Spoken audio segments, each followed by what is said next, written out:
ನಮಸ್ಕಾರ. ಈ ನ್ಯೂಸ್ ಟಿವಿಗೆ ಸ್ವಾಗತ. ನಾನು ಶ್ರಾವಣಿ. ಮೊದಲಿಗೆ ಹೆಡ್ಲೈನ್ಸ್. ಗುಲಾಬಿ ಈರುಳ್ಳಿ ಚೀಲವೊಂದಕ್ಕೆ 300ಕ್ಕಿಂತ ಕೆಳಕ್ಕೆ. ಗಲ್ಫ್ ರಾಷ್ಟ್ರಗಳಲ್ಲಿ ಭೌಗೋಳಿಕ ಸಂಘರ್ಷದ ಎಫೆಕ್ಟ್. ನೆರವಿಗೆ ಧಾವಿಸುವಂತೆ ಕೇಂದ್ರಕ್ಕೆ ಸಂಸದ ಡಾಕ್ಟರ್ ಕೆ ಸುಧಾಕರ್ ಮನವಿ. ದಾನಿಗಳು ನೀಡಿದ್ದ ಭೂಮಿ ಮಾರಾಟಕ್ಕೆ ಮುಂದಾದ ಅರ್ಚಕ. ದೇವಾಲಯದ ಆಸ್ತಿಯನ್ನು ಉಳಿಸುವಂತೆ ಅಧಿಕಾರಿಗಳಿಗೆ ಗ್ರಾಮಸ್ಥರು ಒತ್ತಾಯ. ಗುಡಿಬಂಡೆ ಪ್ರತೀಕ ವಿಧಾನಸಭಾ ಕ್ಷೇತ್ರಕ್ಕೆ ಮೊಳಗಿದ ರಣಕಹಳೆ. ಮಂಡಿಕಲ್ಲು, ನಗರಗೆರೆ ಹೋಬಳಿ ಸೇರಿಸಿ ಹೊಸ ಕ್ಷೇತ್ರ ರಚನೆಗೆ ಒತ್ತಾಯ.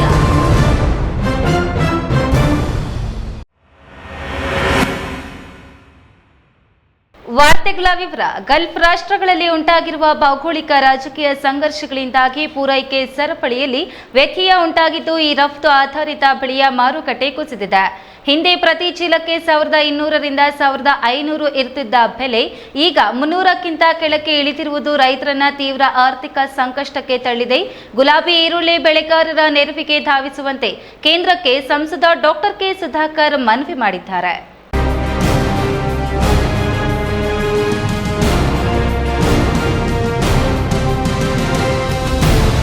ಹೀಗೆ ಮಾರಾಟವಾಗದ ಈರುಳ್ಳಿ ರಾಶಿಗಳು ಮಳೆಯಿಂದ ಕೊಳೆಯುವ ಭೀತಿಯಲ್ಲಿದ್ದು ಪರಿಸ್ಥಿತಿ ಗಂಭೀರವಾಗಿದೆ. ಬೆಂಗಳೂರು ಗ್ರಾಮಾಂತರ ಹಾಗೂ ಕೋಲಾರ ಜಿಲ್ಲೆಗಳ ಪ್ರಮುಖ ಬೆಳೆಯಾದ ಜಿಐ ಟ್ಯಾಗ್ ಹೊಂದಿರುವ ಬೆಂಗಳೂರು ಗುಲಾಬಿ ಈರುಳ್ಳಿ ಬೆಳೆಗಾರರು ಎದುರಿಸುತ್ತಿರುವ ತೀವ್ರ ಮಾರುಕಟ್ಟೆ ಬಿಕ್ಕಟ್ಟಿನ ಕುರಿತು ಸಂಸದ ಡಾಕ್ಟರ್ ಕೆ ಸುಧಾಕರ್ ಕೇಂದ್ರ ಕೃಷಿ ಸಚಿವರಿಗೆ ಪತ್ರ ಬರೆದು ಕೇಂದ್ರ ಸರ್ಕಾರದ ಗಮನ ಸೆಳೆದಿದ್ದಾರೆ. ಬೆಂಗಳೂರು ಗ್ರಾಮಾಂತರ ಹಾಗೂ ಕೋಲಾರ ಜಿಲ್ಲೆಗಳ ಪ್ರಮುಖ ಬೆಳೆಯಾದ ಜಿಐ ಟ್ಯಾಗ್ ಹೊಂದಿರುವ ಗುಲಾಬಿ ಈರುಳ್ಳಿ 1200ರಿಂದ 1500 ರೂಗಳಿದ್ದುದು ಈಗ ಕೇವಲ 300 ರೂಗಳಿಗೆ ಇಳಿದಿದೆ. ಈ ಬಿಕ್ಕಟ್ಟನ್ನು ಪರಿಹರಿಸಲು ಡಾಕ್ಟರ್ ಸುಧಾಕರ್ ಅವರು ಕೇಂದ್ರ ಕೃಷಿ ಮತ್ತು ರೈತ ಕಲ್ಯಾಣ ಸಚಿವ ಶ್ರೀ ಶಿವರಾಜ್ ಸಿಂಗ್ ಚೌಹಾಣ್ ಅವರಿಗೆ ಪತ್ರ ಬರೆದಿದ್ದಾರೆ. ರೈತರು ಅನಿವಾರ್ಯವಾಗಿ ಸಂಕಷ್ಟದ ಮಾರಾಟಕ್ಕೆ ಮುಂದಾಗುವುದನ್ನು ತಪ್ಪಿಸಲು ತಕ್ಷಣವೇ ಮಾರುಕಟ್ಟೆ ಮಧ್ಯಸ್ಥಿಕೆ ಯೋಜನೆ ಅಥವಾ ನೇರ ಖರೀದಿ ಪ್ರಕ್ರಿಯೆ ಆರಂಭಿಸಬೇಕೆಂದು ಅವರು ಕೋರಿದ್ದಾರೆ. ಅಲ್ಲದೆ ಕೇಂದ್ರ ವಾಣಿಜ್ಯ ಹಾಗೂ ಕೈಗಾರಿಕಾ ಸಚಿವ ಶ್ರೀ ಪಿಯೂಷ್ ಗೋಯಲ್ ಅವರಿಗೆ ಪ್ರತ್ಯೇಕ ಮನವಿ ಸಲ್ಲಿಸಿರುವ ಅವರು ಪರ್ಯಾಯ ರಫ್ತು ಮಾರುಕಟ್ಟೆಗಳನ್ನು ಹುಡುಕುವುದು, ರಫ್ತು ಉತ್ತೇಜಕ ಸೌಲಭ್ಯ ನೀಡುವುದು ಹಾಗೂ ಅಗತ್ಯವಿರುವ ಲಾಜಿಸ್ಟಿಕ್ಸ್ ನೆರವು ನೀಡುವ ಮೂಲಕ ಈ ಬೆಳೆಯ ಆರ್ಥಿಕ ಲಾಭದಾಯಕತೆಯನ್ನು ಕಾಪಾಡಬೇಕೆಂದು ವಿನಂತಿಸಿದ್ದಾರೆ. ಕೇವಲ ತಾತ್ಕಾಲಿಕ ಕ್ರಮಗಳಷ್ಟೇ ಅಲ್ಲದೆ ಪ್ರಧಾನಮಂತ್ರಿ ಕಿಸಾನ್ ಸಂಪದ ಯೋಜನೆಯಡಿ ಈ ಭಾಗದಲ್ಲಿ ಈರುಳ್ಳಿ ನಿರ್ಜಲೀಕರಣ ಮತ್ತು ಉಪ್ಪಿನಕಾಯಿ ತಯಾರಿಕಾ ಘಟಕಗಳಂತಹ ಸಂಸ್ಕರಣಾ ಮೂಲ ಸೌಕರ್ಯಗಳನ್ನು ಅಭಿವೃದ್ಧಿಪಡಿಸಬೇಕು.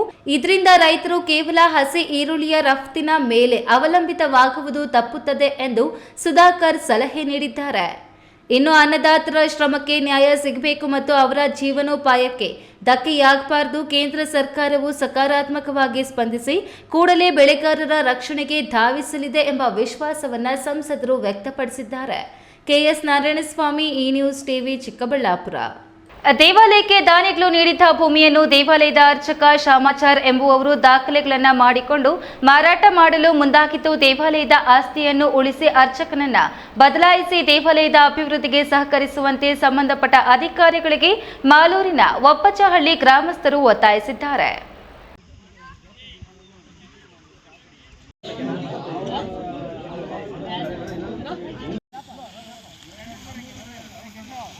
ಮಾಲೂರು ತಾಲೂಕಿನ ಲಕ್ಕೂರು ಹೋಬಳಿಯ ಡಿಎನ್ ದೊಡ್ಡಿ ಗ್ರಾಮ ಪಂಚಾಯಿತಿ ವ್ಯಾಪ್ತಿಯ ಒಪ್ಪಚಹಳ್ಳಿ ಗ್ರಾಮದಲ್ಲಿ ಪುರಾತನ ಕಾಲದ ಮುಜರಾಯಿ ಇಲಾಖೆಗೆ ಸೇರಿದ ಶ್ರೀ ಆಂಜನೇಯ ಸ್ವಾಮಿ ದೇವಸ್ಥಾನಕ್ಕೆ ನೀಡಿದ ಭೂಮಿಯನ್ನು ಅರ್ಚಕ ಮಾರಾಟ ಮಾಡಲು ಮುಂದಾಗಿದ್ದು, ಅರ್ಚಕನ ವಿರುದ್ಧ ಗ್ರಾಮಸ್ಥರು ಆಕ್ರೋಶ ವ್ಯಕ್ತಪಡಿಸಿದ್ದಾರೆ. 200 ವರ್ಷಗಳ ಪುರಾತನ ಕಾಲದ ಮುಜರಾಯಿ ಇಲಾಖೆಗೆ ಸೇರಿದ ಶ್ರೀ ಆಂಜನೇಯ ಸ್ವಾಮಿ ದೇವಾಲಯವನ್ನು ಗ್ರಾಮಸ್ಥರೆಲ್ಲರೂ ಸೇರಿ ಒಗ್ಗಟ್ಟಾಗಿ ದಾನಿಗಳ ಸಹಕಾರ ಪಡೆದು ದೇವಾಲಯವನ್ನು 1 ಕೋಟಿ ರೂಪಾಯಿ ವೆಚ್ಚದಲ್ಲಿ ಜೀರ್ಣೋದ್ಧಾರಗೊಳಿಸಲಾಗಿದೆ. ದೇವಾಲಯಕ್ಕೆ 200 ವರ್ಷಗಳ ಹಿಂದಿನ ಕಾಲದಲ್ಲಿ ತಮಿಳುನಾಡಿನ ಬಾಳಿಗಾನಹಳ್ಳಿ ಗ್ರಾಮದ ಕೆಂಪಮ್ಮ ಎಂಬ ಗೌಡರ ಕುಟುಂಬದವರು 13 ಎಕರೆ ಜಮೀನನ್ನ ದೇವಾಲಯದಲ್ಲಿ ಪ್ರತಿನಿತ್ಯ ಪೂಜೆ ಮಾಡುವ ಅರ್ಚಕರ ಜೀವನೋಪಾಯಕ್ಕಾಗಿ ಮುಜರಾಯಿ ಇಲಾಖೆಗೆ ದಾನವಾಗಿ ಬರೆದುಕೊಟ್ಟಿದ್ರು. ಆದರೆ ಶಾಮಾಚಾರಿ ಎಂಬ ಅರ್ಚಕ ಕುಟುಂಬದವರು ದೇವಾಲಯದಲ್ಲಿ ಪೂಜೆ ಮಾಡಿಕೊಂಡು ಜಮೀನಿನ ಸ್ವಾಧೀನದಲ್ಲೇ ಇದ್ರು. ಆದರೆ ಅರ್ಚಕರ ಕುಟುಂಬವು ಬೆಂಗಳೂರಿಗೆ ವಲಸೆ ಹೋಗಿದ್ದು ಈಗಾಗಲೇ 10 ಎಕರೆ ಜಮೀನನ್ನು ಮಾರಾಟ ಮಾಡಿ ಉಳಿದ 2 ಎಕರೆ 23 ಗುಂಟೆ ಜಮೀನು ಮಾರಾಟ ಮಾಡಲು ಮುಂದಾಗಿದ್ದು, ಈ ಜಮೀನು ಉಳಿಸಿಕೊಡುವಂತೆ ತಹಶೀಲ್ದಾರ್ ಹಾಗೂ ಜಿಲ್ಲಾಧಿಕಾರಿಗಳಿಗೂ ಮನವಿ ಸಲ್ಲಿಸಲಾಗಿದೆ. ದೇವಾಲಯದ ಆಸ್ತಿಯನ್ನು ಉಳಿಸಲು ಗ್ರಾಮಸ್ಥರೆಲ್ಲರೂ ಸೇರಿ ಹೋರಾಟ ಮಾಡಿ ಶಾಸಕರ ಮನೆಯವರೆಗೂ ಪಾದಯಾತ್ರೆ ಮಾಡುವುದಾಗಿ ತಿಳಿಸಿದ್ದಾರೆ. ಯಾಕಂದ್ರೆ 3 ಜನ ಸುಮ್ಮನೆ ಇದು ಹೋಗ್ಬಿಟ್ರೆ ನಾವೇನಾದ್ರು ಮಾಡ್ಬೋದು ಅಂತ ಏನೋ ನಮ್ಮ ಮನಸ್ಸಲ್ಲಿ ಇಟ್ಕೊಂಡು ಒಬ್ಬ ನಂಬರ್ ಕೂಡ ಐತೆ ನಮ್ಮ ಹತ್ರ. ಅವ್ನ ನಂಬರು ರಾಜು ಅಂತ ಬರುತ್ತೆ. ಅವ್ರು ಯಾರು ಅಂತ ನಮ್ಗೆ ಗೊತ್ತಿಲ್ಲ. ನಿಮ್ ಕೈಗೆ ಏನಾಗ್ತದೆ ಕಿತ್ಕೊಳ್ರಿ, ಊಟ ಹಾಕೊಳ್ರಿ. ಆ ಕಾಲದಲ್ಲೇ ನಮ್ಮ ಹೆಸರು ನಾವು ಮಾಡ್ಕೊಂಡ್ಬಿಟ್ಟಿದ್ದೀರಿ. ನಾವು ಅವ್ರನ್ನ ಕೇಳಿದಿರಿ, ಏನ್ ಸ್ವಾಮಿ ಸೊರೈತಾ ಇದು ಬಳಗನಲ್ಲಿ ಓರ್ಡ್ರ್ ಕೊಟ್ಟಿರೋದು ಈ ದೇವಸ್ಥಾನ ಜೀವನೋದ್ಧಾರಕ್ಕಾಗಿ, ನೀವು ಮಾರ್ಗನ್ ತಿನ್ಕೊಂಬದ ಬೇಡ. ನಾವು ಒಂದು ಐಡಿಯಾ ಹೇಳಿದ್ರು ಅವ್ರಿಗೆ, ಸ್ವಾಮಿ ಊರಿಗೆ ಬಂದು ಕುತ್ಕೊಳ್ಳಿ, ಇಲ್ಲ ನಿಮ್ಮ ಮನಸ್ಥಿತವಾಗಿ ಹೇಳಿ ಇಷ್ಟು ಎಕರೆ ನೀವು ಮಾರ್ಗನ್ ತಿನ್ಕೊಂಡಿದ್ದೀರಿ. ನಾವೆಲ್ಲ ಅವಾಗ ಚಿಕ್ಕ ಹುಡುಗರು, ನಮ್ಗೆ ಗೊತ್ತಿಲ್ಲ ಈ ಜಮೀನು ವ್ಯಾಲ್ಯೂ ಏನು ಅಂತ ಕೂಡ ನಮ್ಗೆ ಗೊತ್ತಿಲ್ಲ. ಈಗ ಅಷ್ಟೋ ನಾವು ಹಳ್ಳಿ ಜನಾಂಗದವರು, ನಮ್ಗಿಲ್ಲಿ ಏನು ಗೊತ್ತಿಲ್ಲ, ಇಲ್ಲಿ ಕಾನೂನು ಅವ್ರಿಗೂ ಗೊತ್ತಿಲ್ಲ. ನಮ್ಮ ಹುಡುಗರಿಗೆ ಇಲ್ಲಿ ಏನಾಗುತ್ತೆ ಸ್ವಾಮಿ ಇದನ್ನು ಉಳಿಸಿ ಅಂತ ನಾವು ಅದನ್ನ 3 ಸಾರಿ ನ್ಯಾಯ ಪಂಚಾಯತಿ ಮಾಡಿಸಿದ್ರಿ ಅಲ್ಲಿ ದೇವಸ್ಥಾನ ಮುಂದೆನೆ. ಆತ್ಮ ಬಂದು ನಾನು ಮಾರ್ಕೊತೀನಿ, ನಿಮ್ಮ ಕೈಗೆ ಏನಾಗ್ತದೋ ಅದು ಮಾಡ್ಕೊಳ್ಳಿ ಅಂತ ಹೇಳ್ಬಿಟ್ಟು ನಮ್ಗೆ ದೌರ್ಜನ್ಯವಾಗಿ ಬೆದರಿಕೆ ಹಾಕ್ಬಿಟ್ಟು ಹೊರಟೋದ. ದಾನಿಗಳು ದೇವಾಲಯದಲ್ಲಿ ಪೂಜೆ ಮಾಡುವ ಅರ್ಚಕರಿಗೆ ಜೀವನ ಸಾಗಿಸಲು ನೀಡಿದ ಭೂಮಿಯನ್ನ, ದೇವಾಲಯಕ್ಕೆ ಸೇರಿದ ಜಮೀನನ್ನ ತಮ್ಮ ಹೆಸರಿಗೆ ಮಾಡಿಕೊಂಡು 2 ಎಕರೆ 23 ಗುಂಟೆ ಜಮೀನನ್ನ ಮಾರಾಟ ಮಾಡಲು ಮುಂದಾಗಿದ್ದು, ಗ್ರಾಮಸ್ಥರೆಲ್ಲರೂ ಒಗ್ಗಟ್ಟಾಗಿದ್ದು ಯಾವುದೇ ಕಾರಣಕ್ಕೂ ಆ ಜಮೀನನ್ನ ಮಾರಾಟ ಮಾಡಲು ಬಿಡುವುದಿಲ್ಲ. ತಹಶೀಲ್ದಾರ್ ಹಾಗೂ ಜಿಲ್ಲಾಧಿಕಾರಿಗಳಿಗೆ ಮನವಿ ಪತ್ರ ನೀಡಿ ದೇವಾಲಯಕ್ಕೆ ಒಳಪಟ್ಟ ಜಮೀನು ಉಳಿಸಿಕೊಳ್ಳಲು ಹೋರಾಟ ಮಾಡುತ್ತೇವೆ ಎಂದರು.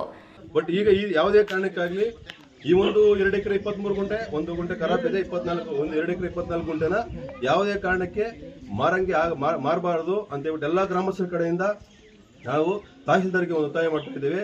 ಆಲ್ರೆಡಿ ತಹಶೀಲ್ದಾರ್ಗೆ ಒಂದು ಲೆಟರ್ ಮುಖಾಂತರ ಕೊಟ್ಟಿದ್ದೇವೆ. ಆಮೇಲೆ ತಹಶೀಲ್ದಾರ್ಗೂ ಇನ್ಫಾರ್ಮೇಷನ್ ಇದೆ, ಮತ್ತೆ ಸರ್ಕಾರ DC-ಗೂ ಇನ್ಫಾರ್ಮೇಷನ್ ಇದೆ, AC-ಗೂ ಇನ್ಫಾರ್ಮೇಷನ್ ಇದೆ. ಮುಂದಿನ ದಿನಗಳಲ್ಲಿ ನಾವು DC AC ಕೂಡ ಮೀಟ್ ಮಾಡ್ತೀವಿ, ಮಾತಾಡ್ತೀವಿ, ಚರ್ಚೆ ಮಾಡ್ತೀವಿ. ಮತ್ತೆ ಸಚಿವರಿಗೆ ಇನ್ಫಾರ್ಮೇಷನ್ ಇದೆ. ಆಂಜನೇಯ ಸ್ವಾಮಿ ದೇವಸ್ಥಾನಕ್ಕೆ ಆಗ್ಬೇಕಂತ ಹೇಳ್ಬಿಟ್ಟು ಒತ್ತಾಯಪೂರ್ವಕ ಶಾಸಕರಿಗೆ ಮತ್ತೆ ನಮ್ಮ ತಹಶೀಲ್ದಾರ್ ಮೇಡಮ್ಗೆ ನಾವು ಮಾಧ್ಯಮಗಳ ಮುಖಾಂತರ ನಾವು ಹೇಳಕ್ ಇಷ್ಟಪಡ್ತಾ ಇದ್ದೇವೆ. ಈ ಸಂದರ್ಭದಲ್ಲಿ ಗ್ರಾಮ ಪಂಚಾಯಿತಿ ಮಾಜಿ ಸದಸ್ಯರಾದ ಸಗ್ಗಪ್ಪ ವೆಂಕಟೇಶ್, ವೆಂಕಟರಮಣಪ್ಪ, ಮುನಿಯಪ್ಪ, ಕೊಲ್ಲಪ್ಪ, ನಿವೃತ್ತ ಶಿಕ್ಷಕ ಕೃಷ್ಣಪ್ಪ, ಗೋಪಾಲಪ್ಪ, ಡೈರಿ ರಾಜಪ್ಪ, ಮುನಿವೆಂಕಟಪ್ಪ, ವಿ ಮುನಿರಾಜು, ವೆಂಕಟಸ್ವಾಮಿ, ಶಿವಕುಮಾರ್, ಯಶವಂತ್, ನವೀನ್, ಮುನಿರಾಜು, ದೇವೇಂದ್ರ ಇನ್ನಿತರರು ಹಾಜರಿದ್ದರು. ಕೇಶವ್, ಈ ನ್ಯೂಸ್ ಟಿವಿ, ಮಾಲೂರು. ಗುಡಿಬಂಡೆ ತಾಲೂಕನ್ನು ಮಂಡಿಕಲ್ಲು ನಗರಕೆರೆ ಹೋಬಳಿ ಸೇರಿಸಿಕೊಂಡು ವಿಧಾನಸಭಾ ಕ್ಷೇತ್ರವನ್ನಾಗಿ ಮಾಡಲು ಸರ್ಕಾರಕ್ಕೆ ಒತ್ತಾಯ ಮಾಡಲು ಇದು ಸೂಕ್ತ ಸಮಯ ಎಂದು ನಿರ್ಮಾಪಕ ಹಾಗೂ ಹೋರಾಟಗಾರ ಜಿಎನ್ ರಾಜಶೇಖರ್ ನಾಯ್ಡು ತಿಳಿಸಿದರು.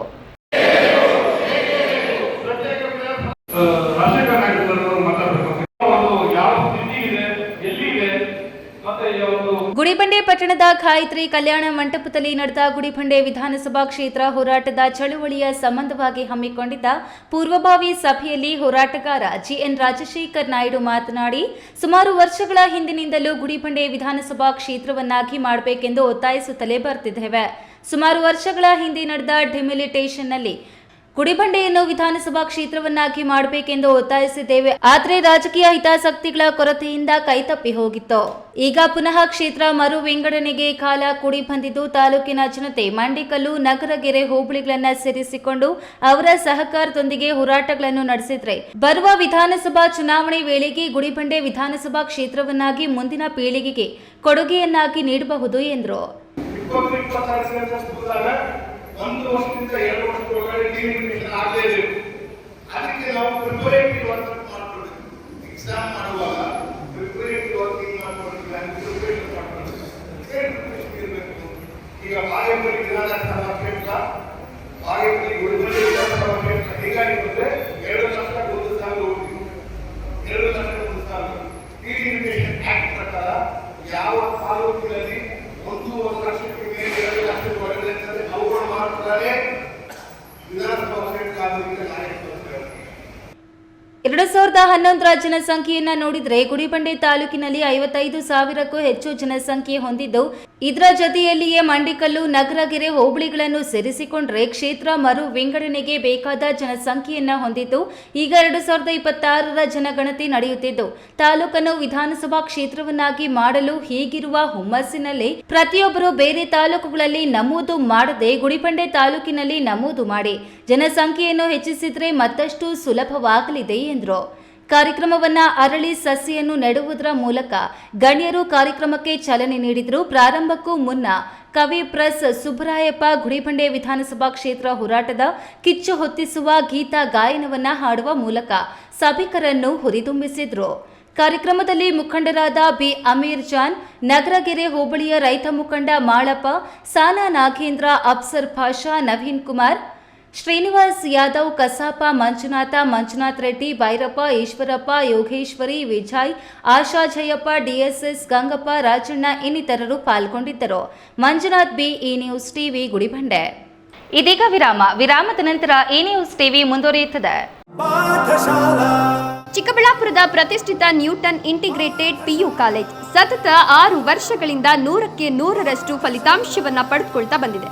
20 ವರ್ಷಗಳ ಪರಿಣಿತಿ ಹೊಂದಿರುವ ಅನುಭವಿ ಶಿಕ್ಷಕ ತಂಡ, ದಾಖಲಾತಿಗಳು ಪ್ರಾರಂಭವಾಗಿದೆ. ಸೈನ್ಸ್, ಪಿಸಿಎಂಬಿ, ಪಿಸಿಎಂಸಿ, ಕಾಮರ್ಸ್, ಇವಿಎಸಿ ಪ್ರತಿದಿನ ಸಂಜೆ 5ರಿಂದ 7ರವರೆಗೆ ನಿರಂತರ 8 ತಿಂಗಳ ಕಾಲ ಜೆಇಇ, ನೀಟ್ ಮತ್ತು ಕೆಸಿಇಟಿಗೆ ವಿಶೇಷ ತರಗತಿಗಳನ್ನು ನಡೆಸಲಾಗುವುದು. ಪ್ರತಿ ವಾರ ಮೈಕ್ರೋ ಶೆಡ್ಯೂಲ್ ಪ್ರಕಾರ ಪರೀಕ್ಷೆ ನಡೆಸಲಾಗುವುದು. ಜಿಲ್ಲೆಗೆ ಪ್ರಥಮ ಸ್ಥಾನವನ್ನು ಪಡೆದುಕೊಂಡಿರುವ ಏಕೈಕ ಸಂಸ್ಥೆ, ನೀಟ್ನಲ್ಲಿ ಉತ್ತಮ ಫಲಿತಾಂಶ ಪಡೆದು ಯಶಾ ಎಸ್ಎಲ್ ಮತ್ತು ವೈಶಾಲಿ ಜೆ ಸರ್ಕಾರಿ ವೈದ್ಯಕೀಯ ಸೀಟು ಪಡೆದುಕೊಂಡಿದ್ದಾರೆ. ಅತಿ ಕಡಿಮೆ ಶುಲ್ಕ, ಗುಣಮಟ್ಟದ ಶಿಕ್ಷಣ ನೀಡೋದು ನಮ್ಮ ಸಂಸ್ಥೆಯ ಧ್ಯೇಯ. ಎಂದೇ ನಿಮ್ಮ ಮಕ್ಕಳನ್ನ ಸೇರಿಸಿ. Looking for the perfect place for your child's bright future? Welcome to Dolphins Group of Educational Institutions, where excellence begins from the very first step. Our new Montessori program designed to nurture young minds with care and creativity.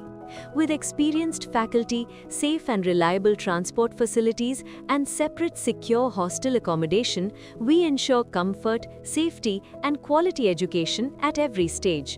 From foundational learning to higher education, we build confidence, character, and success. Dolphins Group of Educational Institutions, empowering young minds. Admissions open now. ಖ್ಯಾತ ಶಸ್ತ್ರಚಿಕಿತ್ಸಾ ತಜ್ಞ doctor Prashant ಮೂರ್ತಿ ಸಾರಥ್ಯದಲ್ಲಿ ಆರಂಭಗೊಂಡಿದೆ. ಅತ್ಯಾಧುನಿಕ ಸೌಲಭ್ಯಗಳನ್ನು ಒಳಗೊಂಡ ದಿನದ 24 ಗಂಟೆಗಳ ಕಾಲ ಕಾರ್ಯನಿರ್ವಹಿಸುತ್ತಿರುವ ಅಭಯ ಆಸ್ಪತ್ರೆಯಲ್ಲಿ ಎಲ್ಲಾ ರೀತಿಯ ಚಿಕಿತ್ಸೆಗಳು ಲಭ್ಯ. ಗುಣಮಟ್ಟದ ಆರೋಗ್ಯ ಸೇವೆಯನ್ನು ಕೈಗೆಟುಕುವ ದರದಲ್ಲಿ ಒದಗಿಸುವುದು ನಮ್ಮ ಧ್ಯೇಯ. ಚಿಕ್ಕಬಳ್ಳಾಪುರ ಜಿಲ್ಲೆಯಲ್ಲಿ ಆರಂಭಗೊಂಡಿರುವ ಈ ಆಸ್ಪತ್ರೆಯಲ್ಲಿ ಈ ಕೆಳಕಂಡ ಚಿಕಿತ್ಸೆಗಳು ಲಭ್ಯ: ತುರ್ತು ಸೇವೆ, ಜನರಲ್ ಮೆಡಿಸಿನ್, ಜನರಲ್ ಸರ್ಜರಿ, ಮಕ್ಕಳ ತಜ್ಞ ವೈದ್ಯರ ಸೇವೆ, ಎಂಡೋಸ್ಕೋಪಿ, ಮೂಳೆ ರೋಗ ತಜ್ಞರ ಸೇವೆ, ಸ್ತ್ರೀರೋಗ ತಜ್ಞರ ಸೇವೆ, gastro enterology, CT scanning, ultrasound ಹಾಗೂ ಪ್ರಯೋಗಾಲಯ ಸೇವೆಗಳು ಲಭ್ಯವಿದೆ. ವಿರಾಮದ ನಂತರ ಈ ನ್ಯೂಸ್ ಟಿವಿಗೆ ಸ್ವಾಗತ. ಮಹಿಳಾ ಮೀಸಲು ಜಾರಿಗೆ ಅಡ್ಡಿಪಡಿಸುವ ಮೂಲಕ ತಾನು ಸ್ತ್ರೀ ವಿರೋಧಿ ಎಂಬುದನ್ನು ಕಾಂಗ್ರೆಸ್ ಪಕ್ಷ ಸಾಬೀತುಪಡಿಸಿದ್ದು, ಮಹಿಳೆಯರಿಗೆ ಸಾಮಾಜಿಕ ನ್ಯಾಯ ಒದಗಿಸುವ ಎನ್ಡಿಎ ಆಶಯಕ್ಕೆ ಧಕ್ಕೆಯುಂಟು ಮಾಡಿದ್ದು, ಇದಕ್ಕೆ ಜನತೆ ತಕ್ಕ ಪಾಠ ಕಲಿಸಲಿದ್ದಾರೆ ಎಂದು ಜೆಡಿಎಸ್ ಮುಖಂಡ ಕೋಲಾರದಲ್ಲಿ ಆಕ್ರೋಶ ವ್ಯಕ್ತಪಡಿಸಿದರು.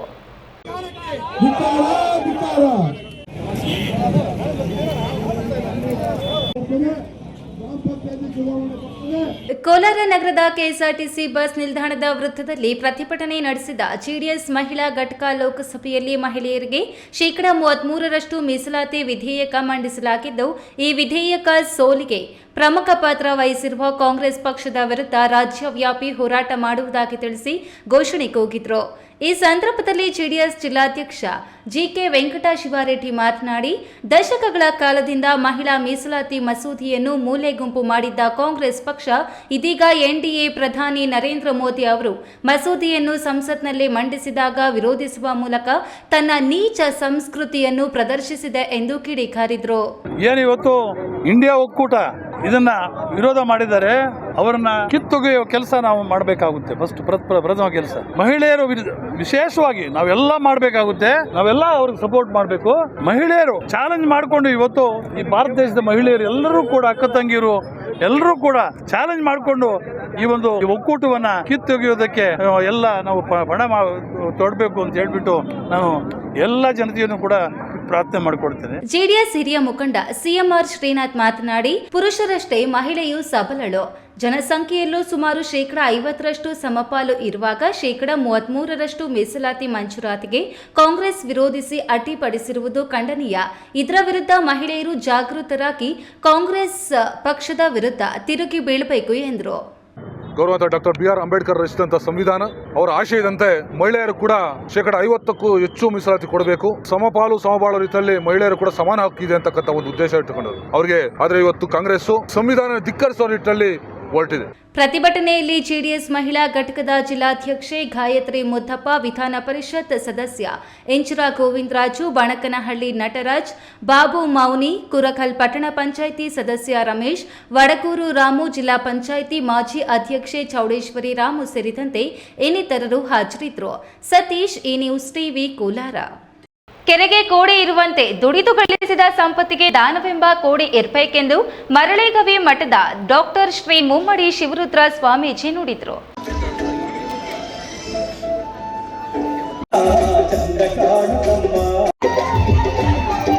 ಗೌರಿಬಿದನೂರು ನಗರದಲ್ಲಿ ನೂತನವಾಗಿ ಪ್ರಾರಂಭವಾದ ಹೊಂಗಿರಣ ಜನಸೇವಾ ಟ್ರಸ್ಟ್ ಸಮಾರಂಭದಲ್ಲಿ ಮರಳೇಗವಿ ಮಠದ ಡಾಕ್ಟರ್ ಶ್ರೀ ಮುಮ್ಮಡಿ ಶಿವರುದ್ರ ಸ್ವಾಮೀಜಿ ಮಾತನಾಡಿ, ಕೆರೆಯ ನೀರು ಹರಿದು ಹೋಗಲು ಕೋಡಿ ಇರಿಸಿರುವಂತೆ ಗಳಿಸಿದ ಸಂಪತ್ತನ್ನು ಜನರ ಹಿತಕ್ಕಾಗಿ ಸದ್ಬಳಕೆ ಮಾಡುವ ಮೂಲಕ ಸಮಾಜದ ಸ್ವಾಸ್ಥ್ಯ ಮತ್ತು ವ್ಯಕ್ತಿಯ ತನ್ನ ಸಾಮಾಜಿಕ ಹೊಣೆಗಾರಿಕೆಯನ್ನು ಮೆರೆಯಬೇಕು. ಈ ಹಿನ್ನೆಲೆಯಲ್ಲಿ ಹೊಂಗಿರಣ ಜನಸೇವಾ ಟ್ರಸ್ಟ್ನ ಸಂಕಲ್ಪವು ಶ್ಲಾಘನೀಯವಾದುದು ಎಂದರು. ಕೊಟ್ಟಿದ್ದು ತನಗೆ ಬಚ್ಚಿಟ್ಟಿದ್ದು ಪರರಿಗೆ ಅಂತೇಳಿ ನೀರಾವರಿ ಸಮಸ್ಯೆ ಕಡಿಮೆ ಇದೆ ಅಂತ ಹೇಳಿದ್ರು ನಮ್ಮ ಹರೀಶ್ ಅವರು. ಆ ಕೆರೆಗೆ ಕೋಡಿಯನ್ನು ಹಾಕಿರ್ತಾರೆ. ಯಾಕೆ ಕೋಡಿಯನ್ನು ಹಾಕಿರ್ತಾರೆ ಅಂತಾರೆ, ಕೆರೆ ತುಂಬಿದ ಮೇಲೆ ಆ ನೀರನ್ನು ಹೊರಗಡೆ ಕಳಿಸ್ಲಿಕ್ಕೆ ಕೋಡಿ ಹಾಕಿ ಕೋಡಿ ಮುಖಾಂತರ ನೀರನ್ನ ಆಚೆ ಕಳಿಸ್ತಾರೆ. ಆ ಕೋಡಿ ಮುಖಾಂತರ ಹೋಗೋ ನೀರು ಸುಮ್ಮನೆ ನಮಗೆ ಬೇಕಪ್ಪ ಅಂತ ಏನಾದ್ರು ಕೋಡಿ ಮುಚ್ಚಿಬಿಟ್ರೆ ಕೆರೆ ಒಡೆದೋಗ್ಬಿಟ್ಟು ನೀರೆಲ್ಲ ಆಚೆ ಬಂದು ಕೆರೆ ಕೆಳಗಡೆ ಹಾಕಿರ್ತಕ್ಕಂಥ ಬೆಳೆಗಳೆಲ್ಲ ನಾಶ ಆಗುತ್ತೆ. ಹಾಗೆ ಮನುಷ್ಯನಿಗೆ ಸಂಪಾದನೆ ಮಾಡ್ತಕ್ಕಂಥ ಸಂಪತ್ತಿಗೆ ಏನಾದ್ರು ಕೋಡಿ ಇದೆ ಅಂದ್ರೆ ಅದು ದಾನ. ದಾನದ ಮುಖಾಂತರ ತನ್ನ ಸಂಪಾದನೆಯನ್ನ ಸಮಾಜದ ಸದ್ಬಳಕೆಗೆ ಬಳಸುವಂಥದ್ದು ಇದೆಯಲ್ಲ, ಇದು ಜೀವನದ ಒಂದು ಸಾರ್ಥಕ ಬದುಕು. ಮಾಜಿ ಸಚಿವ ಎಚ್ಎನ್ ಪ್ರಾಧಿಕಾರದ ಅಧ್ಯಕ್ಷ NH ಶಿವಶಂಕರ್ ರೆಡ್ಡಿ ಮಾತನಾಡಿ, ಸೇವಾ ಮನೋಭಾವದಿಂದ ಹುಟ್ಟಿಕೊಳ್ಳುವ ಸಂಸ್ಥೆಗಳು ಸೇವಾ ಮನೋಭಾವವನ್ನು ಜೀವಂತವಾಗಿರಿಸಿಕೊಂಡು ನಿರಂತರವಾಗಿ ಕೆಲಸ ಮಾಡಬೇಕು, ಬದ್ಧತೆ ಇರಬೇಕು.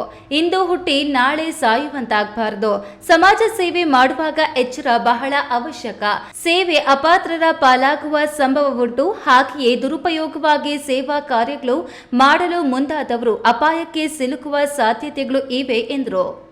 ಇವತ್ತು ಉತ್ತಮ ಕನಸುಗಳನ್ನು ಅಥವಾ ಕೆಲಸಗಳನ್ನು ಮಾಡಬೇಕು ಅನ್ನೋ ದೃಷ್ಟಿಯಿಂದ ಹೊಂಗಿರಣ ಟ್ರಸ್ಟನ್ನು ಪ್ರಾರಂಭ ಮಾಡಿಸೋದಕ್ಕೆ ನಮ್ಮನ್ನೆಲ್ಲ ಕೂಡ ಲಕ್ಷ್ಮೀ ಸಾಗರ್ ಬರಮಾಡ್ಕೊಂಡಿದ್ದಾರೆ.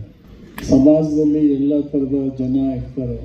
ಕೆಲವರು ಸ್ಥಿತಿವಂತರು ಇರ್ತಾರೆ, ಕೆಲವರು ಬಡವರು ಇರ್ತಾರೆ, ಕೆಲವರಿಗೆ ಸಹಾಯ ಹಸ್ತ ನೀಡ್ತಕ್ಕಂಥ ಅಗತ್ಯತೆ ಇರುತ್ತೆ.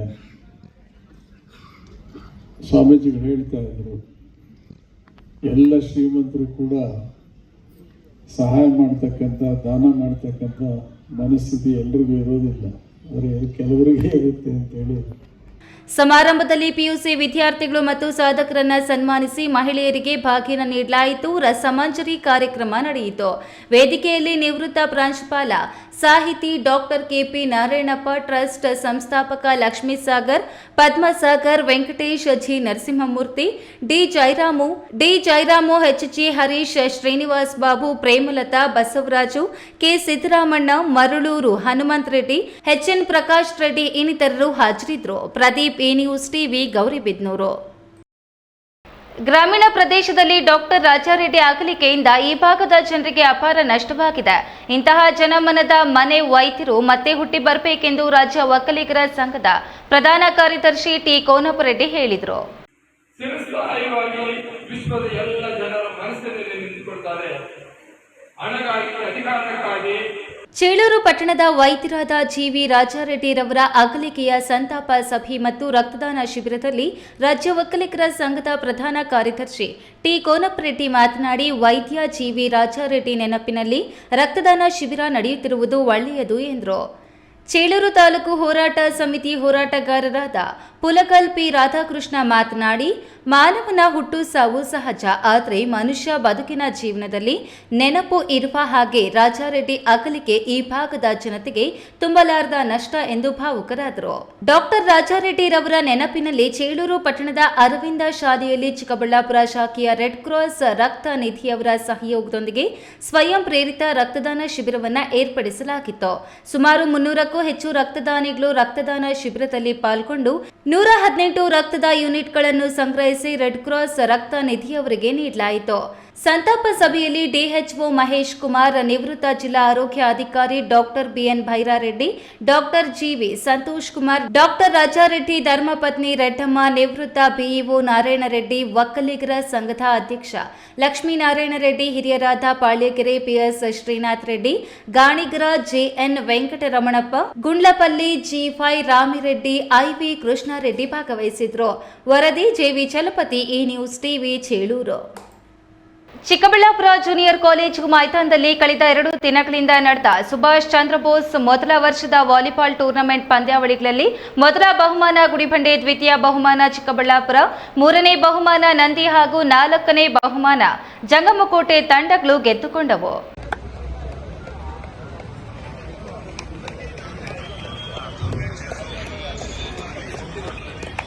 ಚಿಕ್ಕಬಳ್ಳಾಪುರ ಜೂನಿಯರ್ ಕಾಲೇಜ್ ಮೈದಾನದಲ್ಲಿ ಸುಭಾಷ್ ಚಂದ್ರ ಬೋಸ್ ಮೊದಲನೇ ವರ್ಷದ ವಾಲಿಬಾಲ್ ಟೂರ್ನಮೆಂಟ್ ಹಮ್ಮಿಕೊಳ್ಳಲಾಗಿತ್ತು.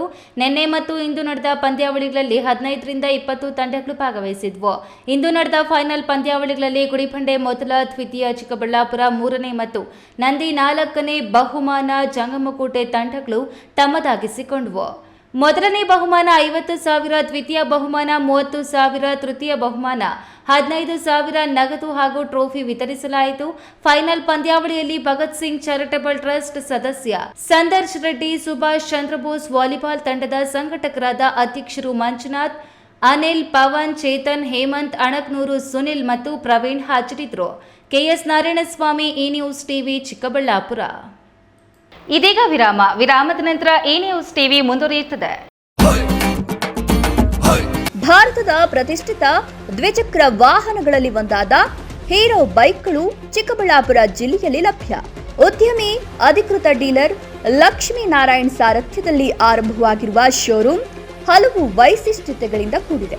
ಹೀರೋ ಕಂಪನಿಯ ಬೈಕ್ಗಳ ಅಧಿಕೃತ ಮಾರಾಟಗಾರರು ಮತ್ತು ಸರ್ವಿಸ್ ಸೆಂಟರ್ ಸೇವೆಗಳು ಚಿಕ್ಕಬಳ್ಳಾಪುರದಲ್ಲಿ ಈಗ ಲಭ್ಯ. ವಿಳಾಸ: ವಿಶಾಲ್ ಮಾರ್ಟ್ ಮುಂಭಾಗ, ಬೇಬಿ ರಸ್ತೆ, ಚಿಕ್ಕಬಳ್ಳಾಪುರ. ಕಷ್ಟಪಟ್ಟು ಹಣ ಕೊಡಿಸಿ ಒಡವೆ ಮಾಡಿಸಿರ್ತೀರಿ. ಮಕ್ಕಳ ಉನ್ನತ ವ್ಯಾಸಕ್ಕೋ, ಅವ್ರ ಮದ್ವೆಗೋ ಅಥವಾ ಯಾವ್ದಾದ್ರೂ ಆರೋಗ್ಯ ಸಮಸ್ಯೆ ಬಂದಾಗ ಹಣ ಬೇಕಾಗತ್ತೆ. ಆ ಚಿನ್ನವನ್ನ ಮಾರೋಕೆ ಅಂತ ಹೋದಾಗ ಬೇಕಾಬಿಟ್ಟಿ ಬೆಲೆ ಕೇಳ್ತಾರೆ ಅನ್ನೋ ಚಿಂತೆಲಿದ್ದೀರಾ? ಇನ್ನು ಮುಂದೆ ಆ ಚಿಂತೆ ಮಾಡೋ ಪ್ರಮೇಯನೇ ಇಲ್ಲ. ಹಿಂದೆ ಹಿಂದೂಸ್ತಾನ್ ಗೋಲ್ಡ್ ಕಂಪನಿಗೆ ಬನ್ನಿ. ತಾವು ಅಡ ಇಟ್ಟಿರೋ ಚಿನ್ನವನ್ನ ತಕ್ಷಣ ಬಿಡಿಸಿ ಇಂದಿನ ಆನ್ಲೈನ್ ಬೆಲೆಗೆ ಕೊಂಡ್ಕೊಂಡು ಕೂಡಲೇ ಬಾಕಿ ಹಣವನ್ನ ನಿಮ್ ಕೈ ಕೊಡ್ತಾರ. ನಿಮ್ಮ ಕನಸಿನ ಸಾಕಾರಕ್ಕೆ ಜೊತೆ ಆಗ್ತಾರೆ. ಹಿಂದೂಸ್ತಾನ್ ಗೋಲ್ಡ್ ಕಂಪನಿ, ಇದು ನಿಮ್ಮ ಕಂಪನಿ ಅಲ್ಲ, ನಮ್ಮೆಲ್ಲರ ಕಂಪನಿ. ನನ್ನ ಕನಸು ಡಾಕ್ಟರ್ ಆಗೋದು. ಡಾಕ್ಟರ್ ಆಗೋದು ನನ್ನ ಕನಸು. ಮಗಳು ಡಾಕ್ಟರ್ ಆಗ್ಲಿ ಅನ್ನೋದು ನನ್ನ ಕನಸು. ಕನಸು ಎಲ್ಲರಿಗೂ ಇರುತ್ತದೆ. ಮಗನು ಡಾಕ್ಟರ್ ಆಗ್ಬೋದೇನ್ರಿ? ನನ್ನ ಕನಸು ಡಾಕ್ಟರ್ ಆಗೋದು. ಕನಸು ಎಲ್ಲರ ಹಕ್ಕು. ಆದರೆ ಕನಸು ನನಸಾಗಲು ಬೇಕು ನಂಬಿಕೆ, ಛಲ ಮತ್ತು ಪರಿಶ್ರಮ. Neat academy. ವಿರಾಮದ ನಂತರ ಈ ನ್ಯೂಸ್ ಟಿವಿಗೆ ಮತ್ತೆ ಸ್ವಾಗತ. ಇದೀಗ ಸಂಕ್ಷಿಪ್ತ ಸುದ್ದಿಗಳು. ಚಿಕ್ಕಬಳ್ಳಾಪುರ ಗೋಲ್ಡನ್ ಗ್ಲಿಮ್ಸ್ ಪಿಯು ಕಾಲೇಜಿನಲ್ಲಿ ಅಂಬೇಡ್ಕರ್ ಅವರ 135ನೇ ಜನ್ಮ ಜಯಂತಿ ಆಚರಿಸಿದ್ರು. ಕಾರ್ಯಕ್ರಮ ಉದ್ದೇಶಿಸಿ ಪ್ರಾಂಶುಪಾಲ ಮುನಿಕೃಷ್ಣ ಮಾತನಾಡಿ, ಅಂಬೇಡ್ಕರ್ ಎಂಬ ಜ್ಞಾನ ಸೂರ್ಯ ಭಾರತದಲ್ಲಿ ಉದಯವಾಗಲಿಲ್ಲವೆಂದಿದ್ರೆ ಭಾರತದ ಮಹಿಳೆಯರಿಗೆ, ಕಾರ್ಮಿಕರಿಗೆ, ಶೋಷಿತರಿಗೆ, ಅಶಕ್ತರಿಗೆ, ಒಟ್ಟಾರೆ ಬಹುಜನ ಭಾರತಕ್ಕೆ ಮುಕ್ತಿ ಎಂಬುದು ದೊರೆಯುತ್ತಿರಲಿಲ್ಲ ಎಂದ್ರೆ ಅತಿಶಯೋಕ್ತಿಯಲ್ಲ. ಸಂವಿಧಾನ ಎಷ್ಟೇ ಶ್ರೇಷ್ಠವಾಗಿದ್ರೂ ಅದನ್ನು ಅನುಷ್ಠಾನ ಮಾಡುವವರು ದುರ್ಬಲರಾಗಿದ್ದರೆ, ದುಷ್ಟರಾಗಿದ್ದರೆ ಅವಸಾನ ಖಚಿತ ಎಂದು ಅಂಬೇಡ್ಕರ್ ಹೇಳಿದ್ದರು. ಇತ್ತೀಚಿನ ವಿದ್ಯಮಾನಗಳನ್ನು ಗಮನಿಸಿದರೆ ಈ ಮಾತು ನಿಜವಾಗ್ತಿದೆ ಎಂದರು. ಈ ವೇಳೆ ವಕೀಲ ಶ್ರೀರಾಂಪುರ ನರಸಿಂಹಮೂರ್ತಿ, ಕಾಲೇಜಿನ ಆಡಳಿತ ಮಂಡಳಿ ಹಾಜರಿದ್ದರು. ಕೊನೆಯದಾಗಿ ಮತ್ತೊಮ್ಮೆ ಹೆಡ್ಲೈನ್ಸ್. ಗುಲಾಬಿ ಈರುಳ್ಳಿ ಚೀಲ ಒಂದಕ್ಕೆ 300ಕ್ಕಿಂತ ಕೆಳಕ್ಕೆ. ಗಲ್ಫ್ ರಾಷ್ಟ್ರಗಳಲ್ಲಿ